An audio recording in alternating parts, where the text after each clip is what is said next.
Hello guys, ఎలా ఉన్నారు? మా ఇంటికాడ వెదర్ అయితే ఇలా ఉంది, వర్షం పడే. మనం చేయబోయే వీడియో ఇదే ఫ్రెండ్స్.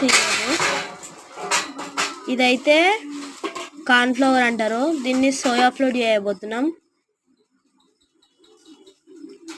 ఇది మెత్తగా తాకితే మెత్తగా, గట్టిగా తాకితే గట్టిగా ఉండబోతుంది. ఇది చేయడానికి కూడా పెద్ద ప్రాసెస్ కాదు. కొంచెం కార్న్ఫ్లవర్ వేసుకొని కొన్ని వాటర్ కలిపితే అదే అయిపోతుంది. కార్న్ఫ్లవర్ అయితే రెడీ అయిపోయింది. చూడండి లోపల వేయింది కదా, నేను చూపిస్తా. చూడండి ఎంత గట్టిగా ఉంది, చూడండి.